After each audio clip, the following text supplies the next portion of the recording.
Hi there, this is Greg Howe. Glad you can make it. Hopefully in the next hour or so we can talk about some of the ideas and some of the techniques that I use as part of my playing. Do a lot of neat two-handed things and some warm-up exercises that might also help your alternate picking a little bit. Arpeggios, just a whole bunch of stuff. It'll be a lot of fun. But before we do any of that, we should probably tune together. So here's a high E,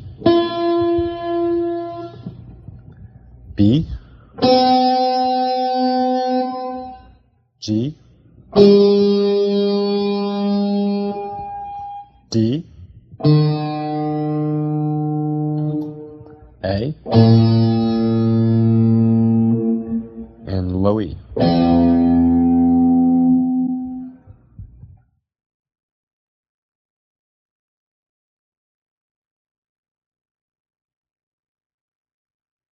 Alrighty, we're going to do some warm-up exercises. A lot of you probably just want to jump right in and do all the flashy stuff, but it's a good idea to probably warm up first. The guitar is an instrument that you express yourself emotionally with, but aside from that, it's also can be a pretty physically demanding activity. So you want to warm up. This first exercise that we're going to do, or warm up, is an exercise that I do. It takes place only on the high E string and the B string. Aside from being a good exercise for different finger shapes and that kind of thing, it's a real good alternate picking exercise too. This particular one is going to be in the key of A minor, and it's going to start on the note D with the little finger, and we're going to start with a downstroke. And you're going to play C and B right after that. You got this kind of shape. The fourth note is going to be a C again with the index finger. Get used to sliding with the index finger because you're going to be doing an awful lot of that. Continue. D, E. So far we have this. Then you're going to go back to the D, back to the C. That's everything on the high E string. It's going to be a 16th note oriented pattern. You'll recognize it as soon as we get going. Right after that, continue the notes B, A, and G on the B string.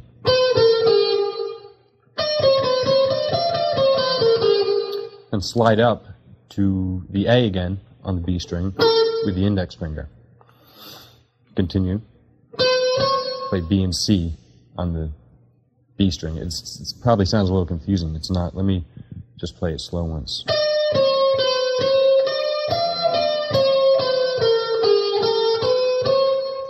Right after that, you're going to end the whole 16th note phrase with D and E again on the high E string. So you can hear it's a one measure lick, 16th notes, and it's.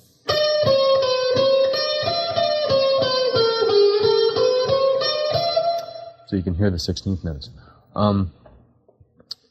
A good way to remember this sequence is think 1, 2, 3, 1, 2, 3, slide, 1, 2, 3, 4, 1, 2, 3, slide, 1, 2, 3, 4, because that's where the index finger is doing the sliding.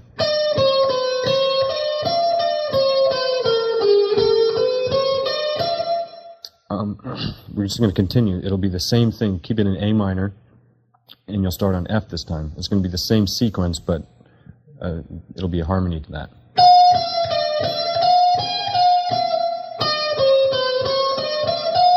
So I'll play everything slow.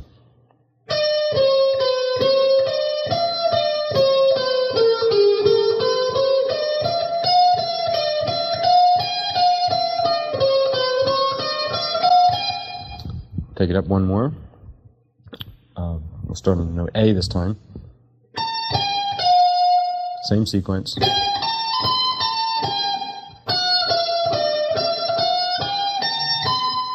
You can end with C. The C would be the 1 of the next measure. So if you play it comfortably, you'll hear the 16th notes.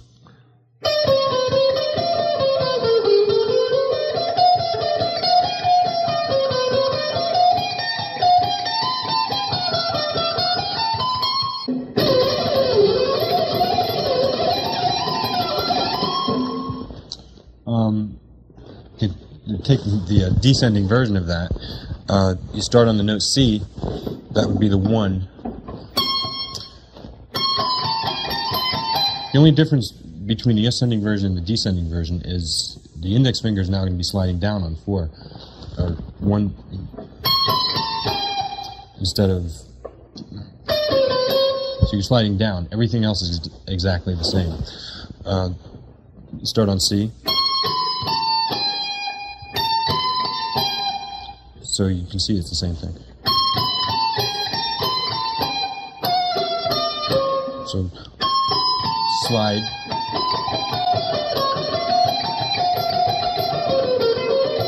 It's the exact same thing backwards. Just remember the slides are in the same place, but they're going down now instead of up. So I'll just run through the whole descending scale or exercise slowly.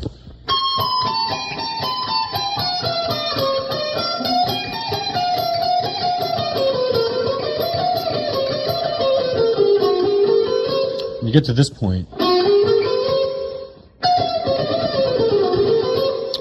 to turn it around so that you can continue going up and down, without stopping, think of one slide down, one slide up. So you'll. Let me just run through that real slow so you can see what I'm doing. Starting on the D that we originally started on.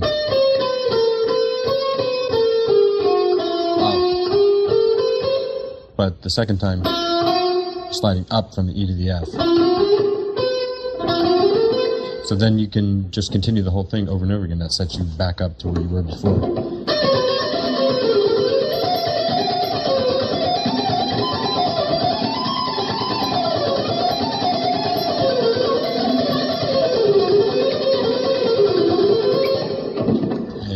continue up and down.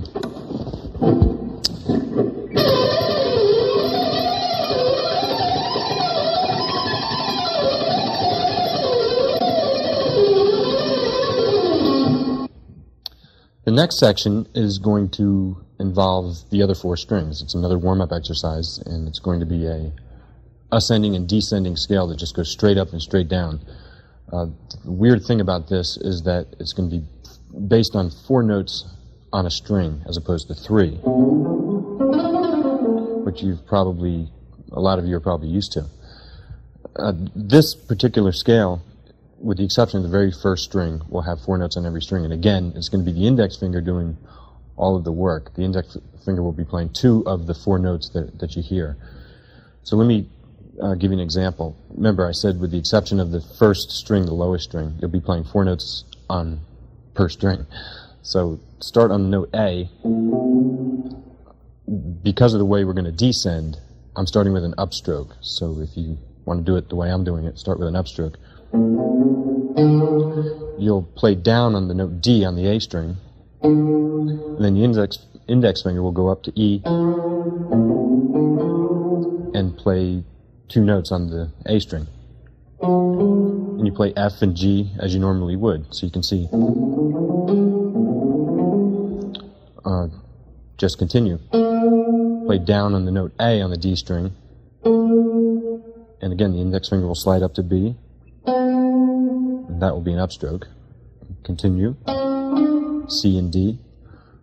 1 more string. Hit the note E on the G string, and the index finger will slide up again, getting to note F. So the index finger is getting 2 notes on every string, then end with G and A. So the whole scale slow.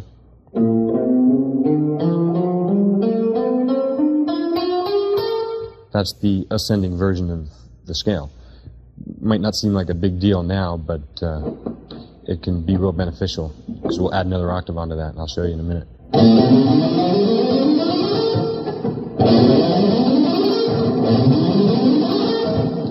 That kind of thing is easier for me. I'm always going to the adjacent string with the same stroke, and for me it's just a lot easier. So there I played a 2-octave scale and haven't even gotten to the B string or the E string yet. The descending version of that is going to be the exact opposite. I'll be playing 3 notes on the G string and 4 notes on every other string. So whereas we hit this E on the way up, this time we'll play the E on the D string on the way down. So you will have ended with an upstroke, supposedly, and A, G, and F. And then you play E, D, and C, and B on the D string. Those are your 4 notes. On the A string, you play A, G, F, and E, and then play D, C, B, and A on the low E string. So you've got 4 notes on every string except the G string when you're descending. And you should end with an upstroke so that you can continue. In other words, the last note of the descending scale will be the first note of the ascending scale, and vice versa. So the descending version is.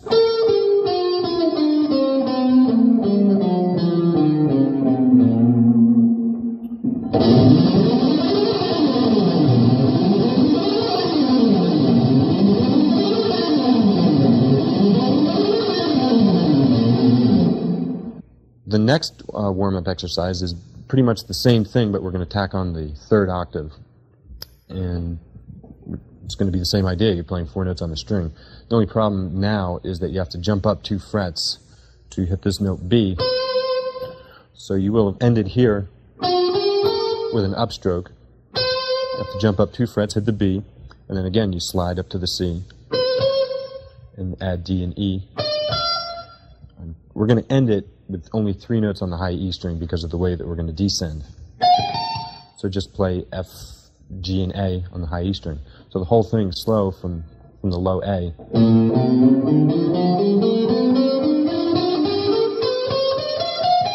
And there's your jump. So just work on that, and you can play a 3-octave scale, playing 4 notes on per string.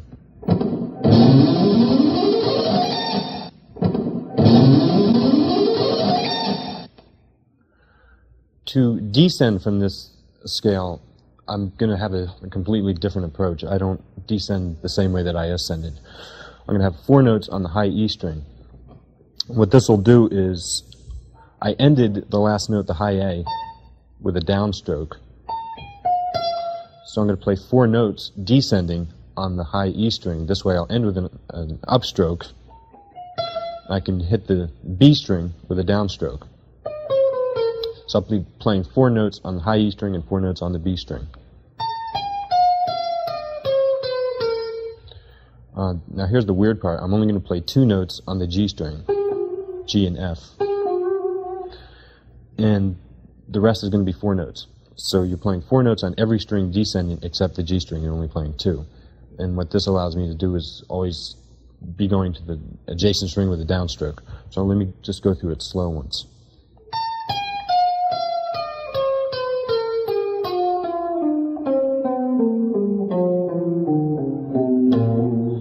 And again, I'll end with an upstroke so I can continue doing the up and down version over and over again.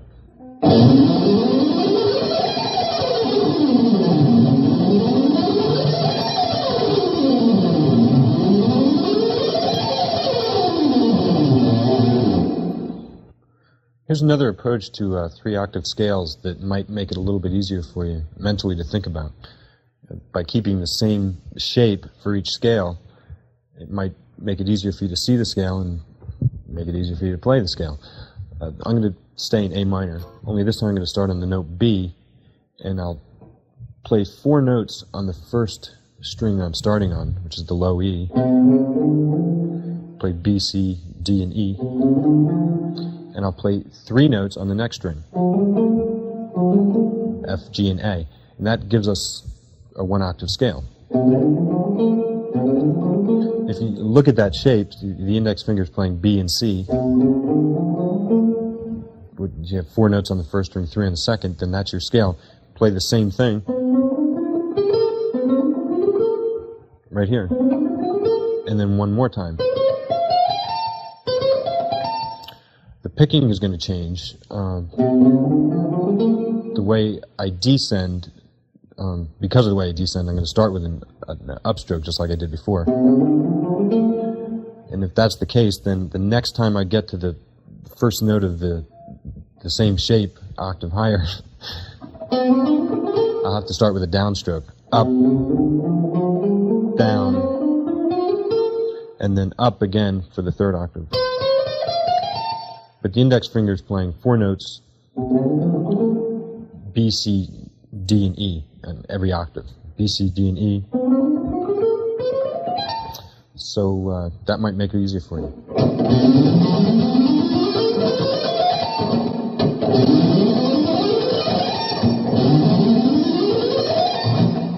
To descend, I don't use the 3 identical scale idea. I do it differently because I always like to make sure I hit an adjacent string with a downstroke, especially when I'm descending. It's just easier for me.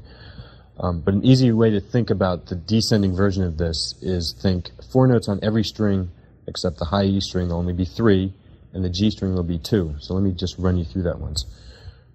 You will have ended with an upstroke on the note A. So to descend, you play out of this shape right here, and then play 4 notes on the B string. So you've only got 3 on the high E string, A, G, and F, and then 4 on the B string, E, D, C, and B. Then only 2 notes on the G string, A and G, and 4 notes on every other string.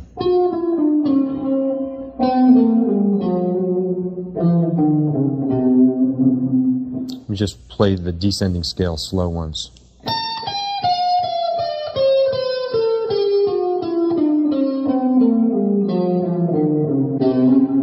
I'm always going to the next string with a downstroke.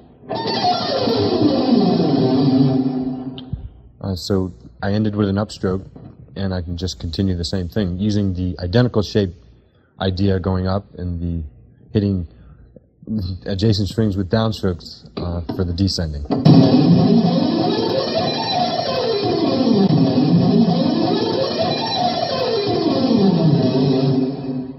Using that same idea for a harmonic minor scale can be real useful.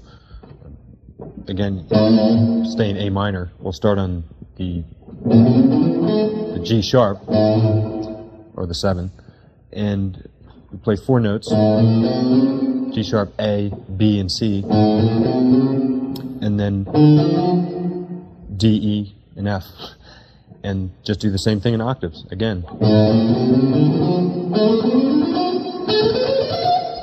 And descending will be exactly the same thing. You'll have 3 notes on the high E string, 2 notes on the G string, and 4 notes on every other string. So let me just run that through real slow.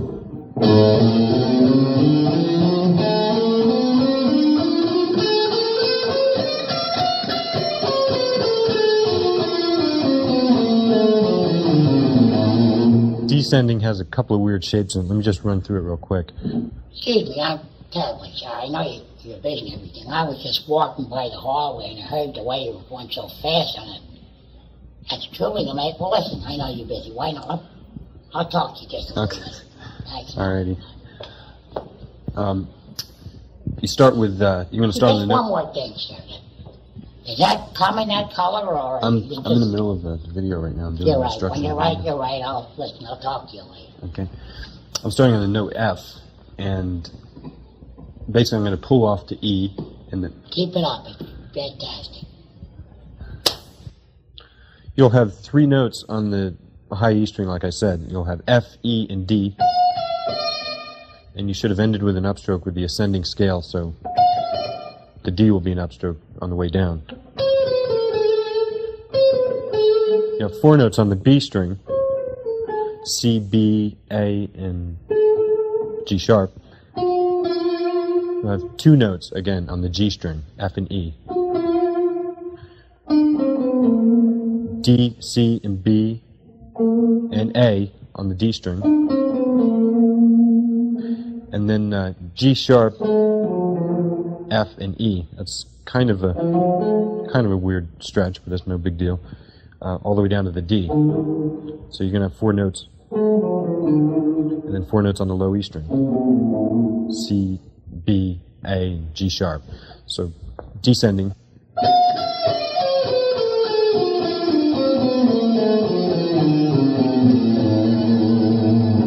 And just play it over and over until you can go up and down fast.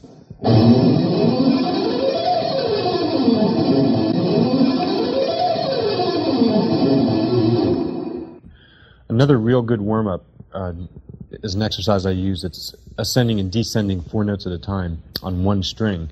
And it's a real good control exercise for coordinating the left and right hand together. Keep this in A minor too. Start on the note A with a downstroke, and the index finger, you get used to the index finger sliding around. The index finger will slide up to B with an upstroke, and then you just tack on the C and the D. And then you just do that same thing over and over again, staying diatonically in A minor. 1, 2, 3.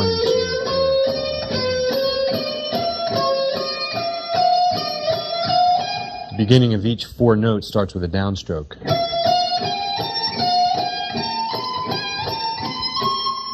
And to descend, use the last note of the ascending scale as the first note of the descending scale. So you should have ended with an upstroke. That'll be the first note of the descending scale. And now the index finger is sliding, but it's playing the 3rd and 4th note. And do the same thing over and over again.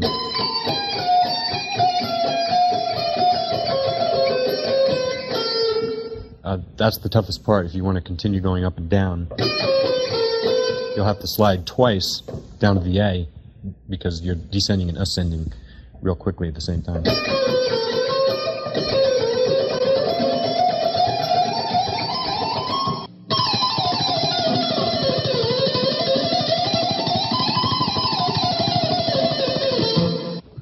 So practice all these exercises and get comfortable with them, combine them all together, and practice them in different keys.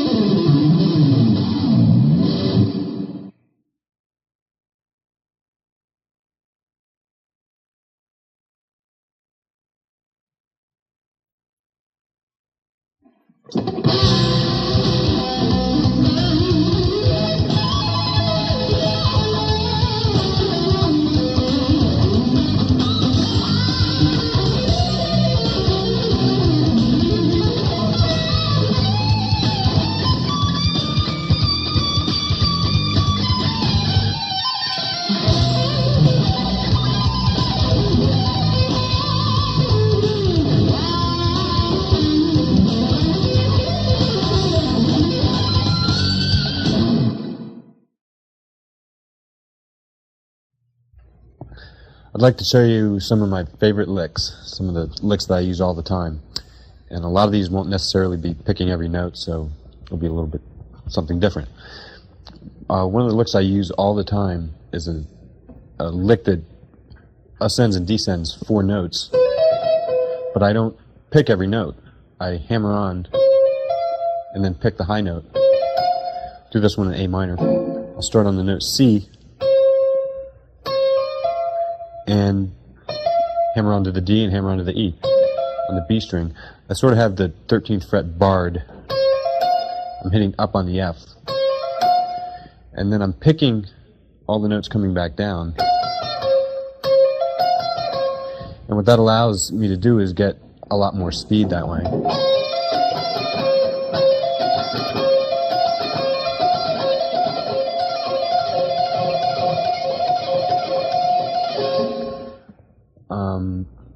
I can add a note onto that just by sliding down to the B and then up again. I'll probably pick the B along with all the other notes on the way down.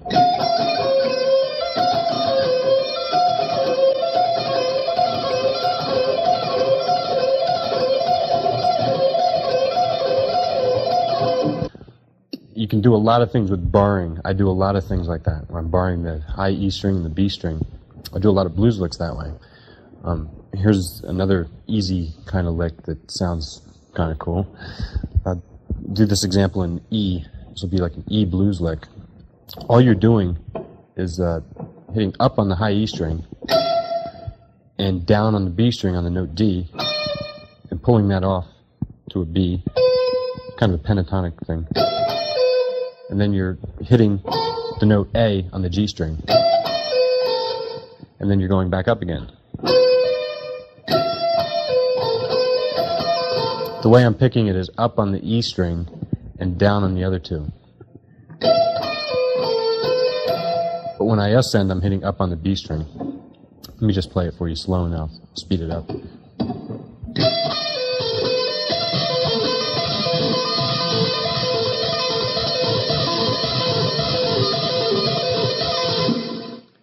That's one of my favorite licks. One of the cool things you can do with that is add, instead of playing the A, play the flat 5, which in this case would be B flat. By doing that, you just, instead of hitting this note A, kind of stretch that finger up and hit the B flat. Gives a real bluesy sound if you play it fast.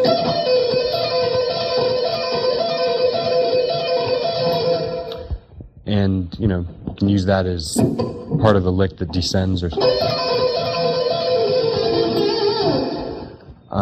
the cool thing about barring licks is just by pivoting the third finger, you can do the same picking but get different notes by you know, barring with the third finger too. What I'm doing here is I'm hitting down on the B string, up on the E, back down on the D, or the B string but the note D, pulling it off to a B, and then that same pull off is also a hammer on up to D again, but instead of hitting up on the E, this time I will have barred this finger. I'm hitting up on the note G. So let me just play it slow so you see what I'm talking about.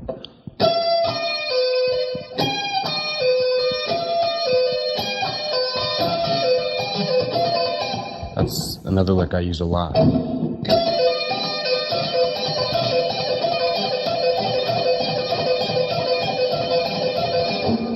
And again, you can add that note on the G string and just kind of come up with variations of that kind of idea.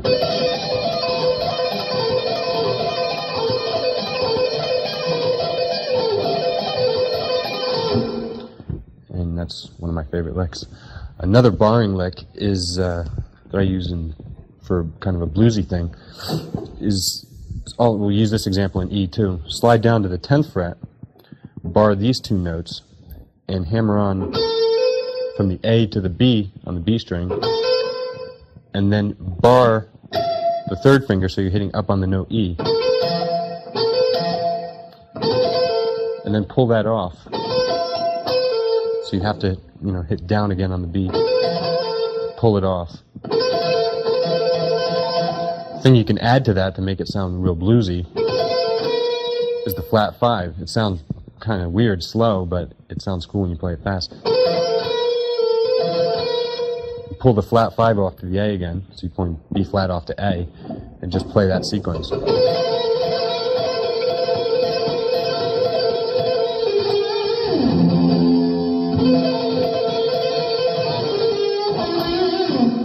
That's one of my favorite licks. Another blues lick that's barring sounds similar to that.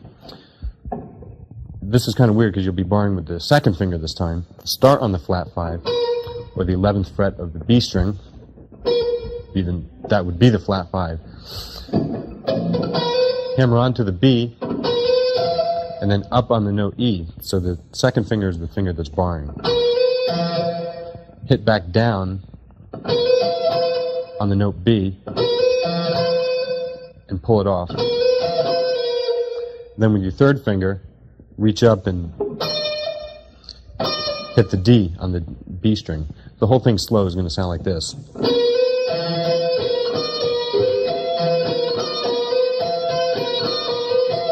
Sounds kind of weird slow again, but if you play it fast, it sounds kind of nasty.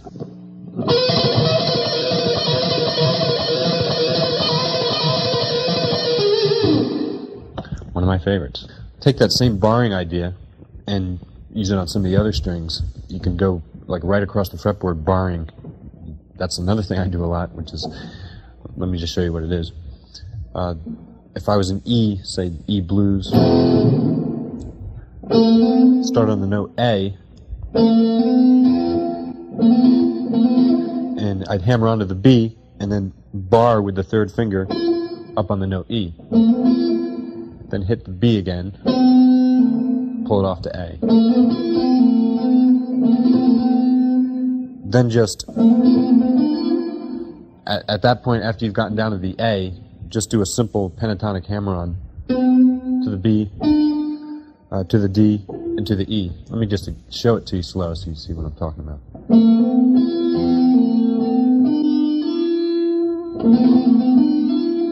At that point, you're going to bar again and do the same sequence but on the next 2 sets of strings. So what you have is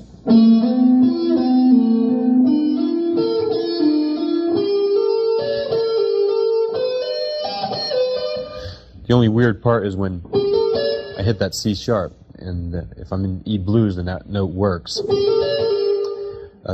Technically, if we were doing the exact pattern all the way up, keeping it pentatonic, I should have hit the D, but I'm not going to do that because I want to keep it easy for me. And the last shape would be minor third distance, or 3 frets. So the whole thing would sound like this.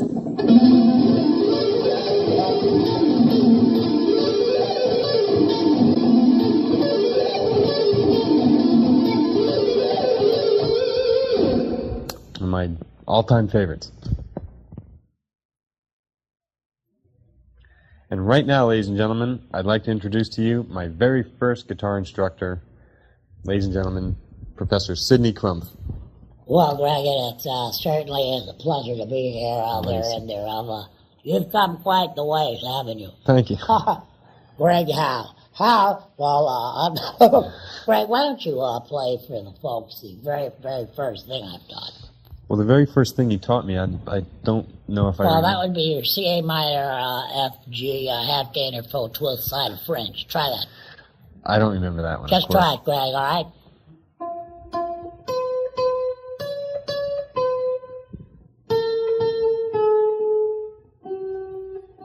That last note. Try that, please.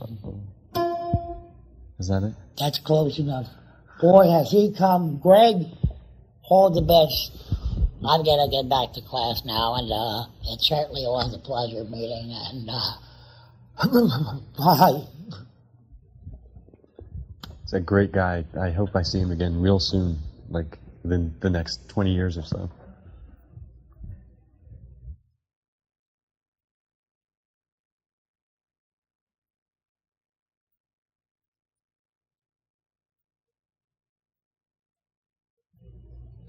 Well, time to have some fun. Get to use both hands on the fretboard.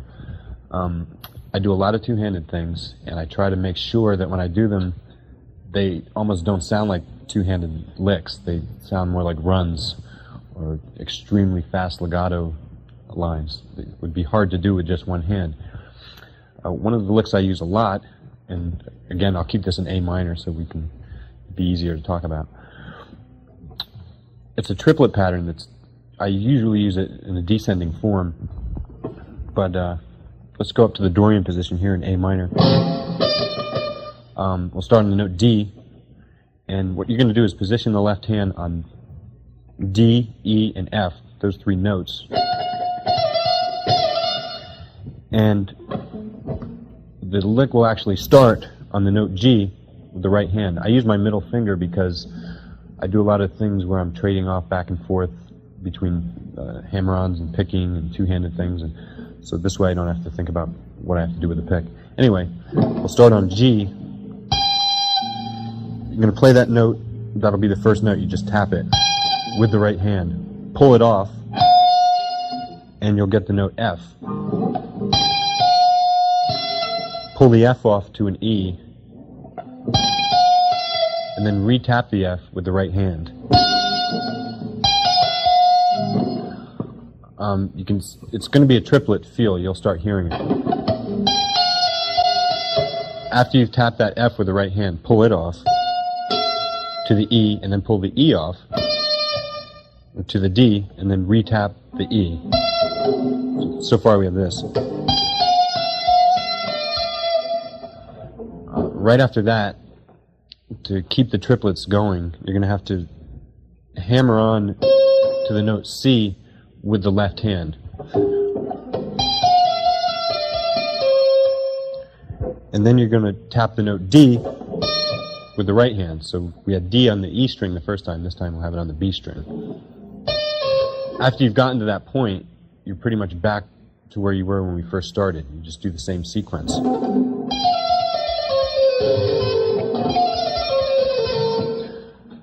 To keep it going all the way across the fretboard, you'll only have to tap 2 times on the G string,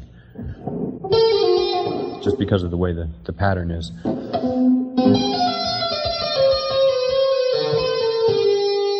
After you've gotten down to the B on the B string, and you've pulled it off to the A, the left hand by itself will tap the G note on the G string. The right hand will tap the note A on the G string.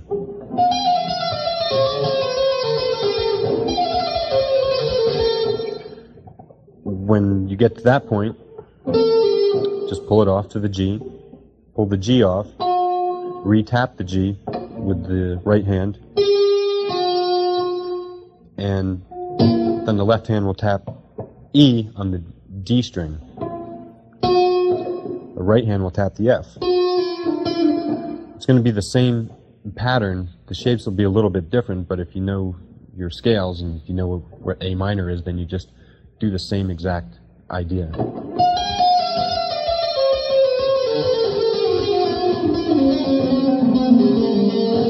Take it down as far as you want. You can, until you run out of strings, or until your hands collide with each other, which might create even a cooler effect. Another variation of that is a blues idea, or a pentatonic idea. Keep it in A. We'll jump down here. It's going to be the same idea, but you won't be tapping as many times on one string. I'll start here on the note D on the high E string.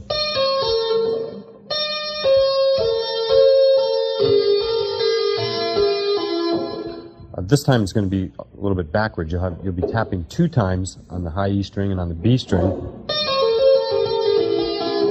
And then if you just want to play it pentatonically, then you'll tap 2 times on the G string also,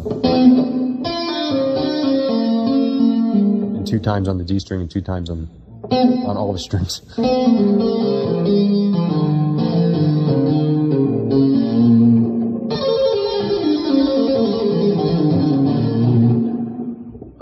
If you want to get the flat 5 in there and make it sound really bluesy, then you'll tap 3 times on the G string. When you get to this point, instead of going to the note D,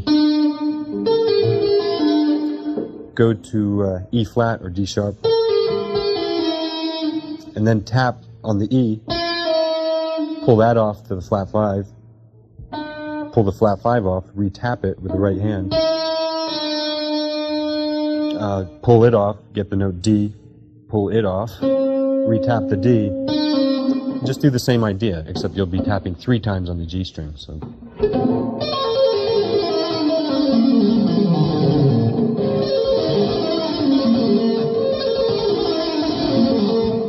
I use that a lot. You could go up again with it, you could ascend with it, but it's a little bit more difficult.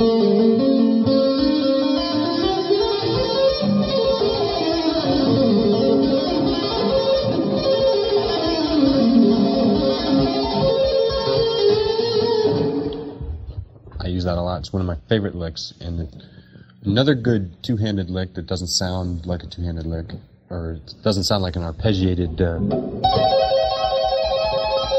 that kind of thing that you've heard many times, is an ascending run that I use a lot. I'll do this one in A major. I'll start on the note E, and what I'm going to be doing basically is just playing 3 notes per string.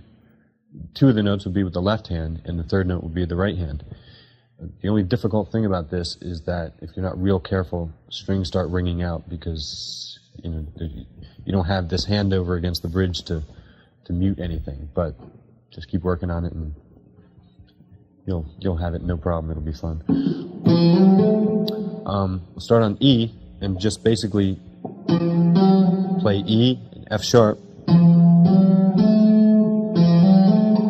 and then tap the G sharp with the right hand. And do the same thing. This particular pattern will be the same shape on the first 3 strings, so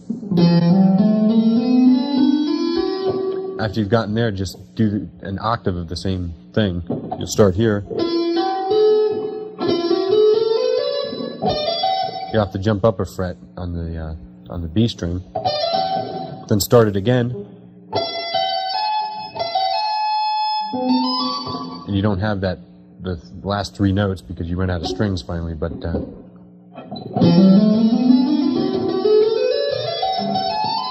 can get a lot of speed with that, probably faster than anyone's left hand if you work on it.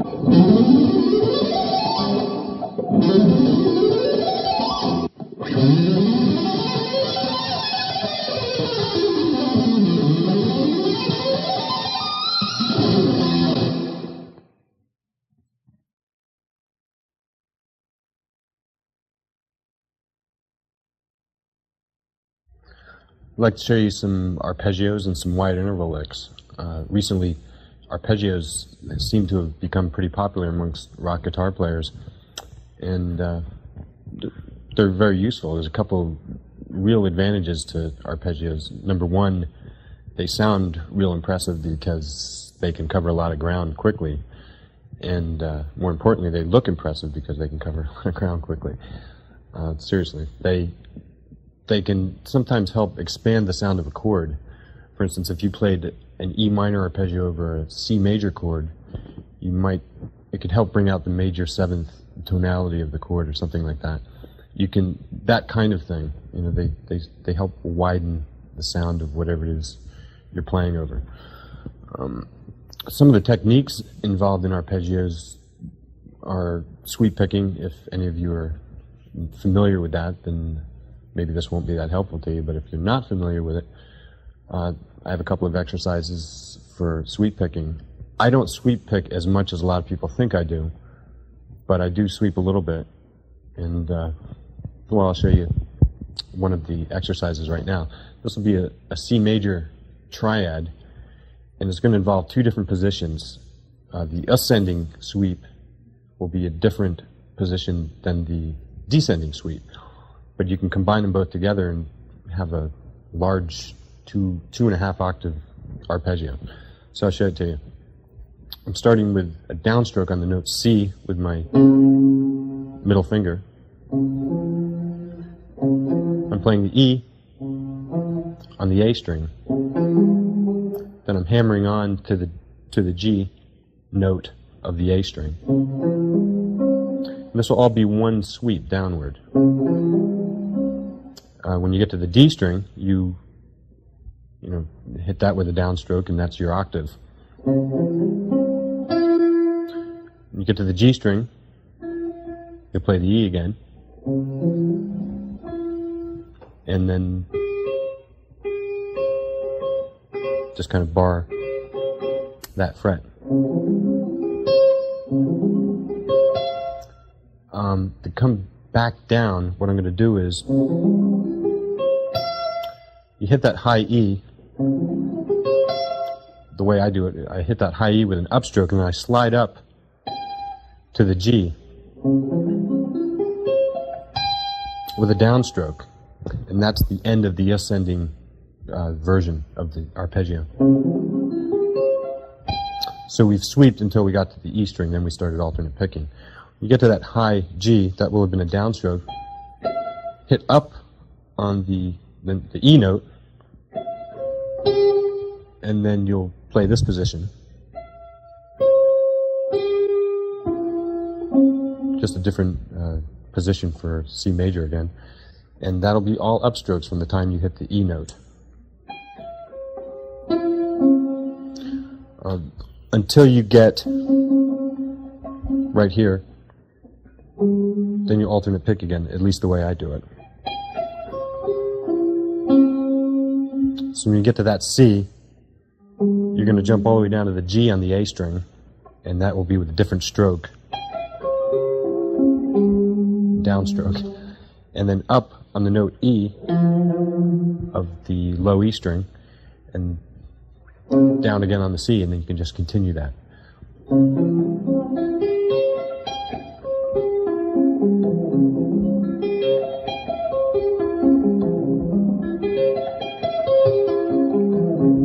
Build it up until it gets faster and you're comfortable with it.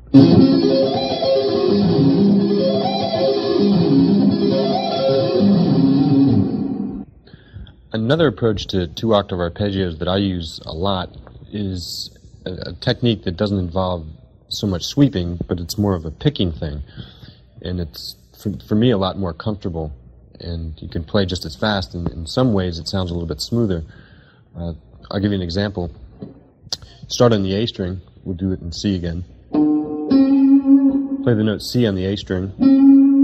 Then hammer on to the third. And then bar with your middle finger the D string and the G string.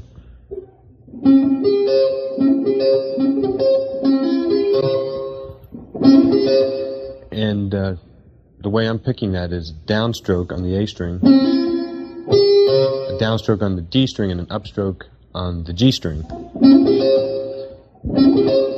Then you're going to jump up 2 frets, or to the fret where your middle finger was, but with your index finger, and bar the B string and the E string. Hammer on from here, from the E to the G, and then bar up to the C. The advantage to this is that you can play a very fast 1-octave arpeggio in the high position.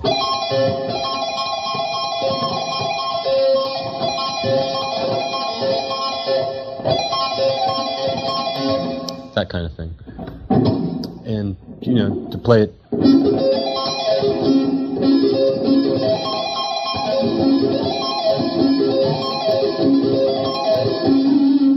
that kind of arpeggio works nice for me. Descending is a little difficult. You can pretty much do the same thing. Remember, you've hit up on the high C. And you're doing that same idea that we did back with the blues lick. Except, you know, keep it a triad. You have to jump back down here with your middle finger, hit up on the G. You just do the same thing backwards.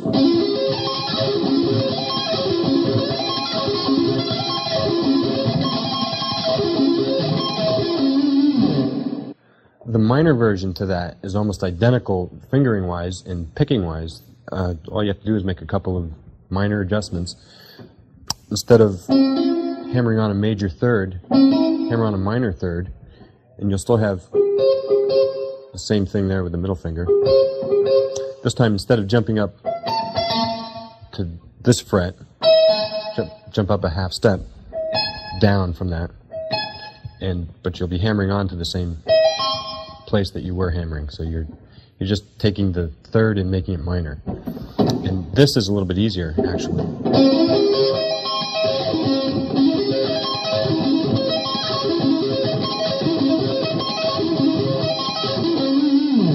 Aside from just arpeggios and triads, I do a lot of wide interval things that sound kind of like arpeggios because they cover a lot of distance, but they're actually not. They're just wide interval scales. I don't have time to show you a lot of the things that you can do, but I'll show you one lick, and this might be able to just open some doors. This will be for E minor. I'm starting on the note A on the D string. I'm just playing like a pentatonic form right there. And with the right hand, I'll tap to the A on the G string. Right after that, I'll jump up to the B note with my index finger of the left hand, and then hammer on to the note D. So I'm picking and I'm tapping and all kinds of stuff. From that point, you can do what you want to do. You could maybe just take it that high, maybe add on an E.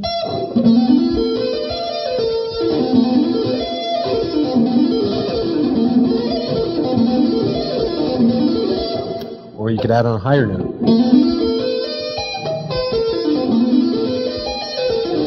Any note that's in the key, or anything that you're trying to, whatever you want it to sound like, add that note to it.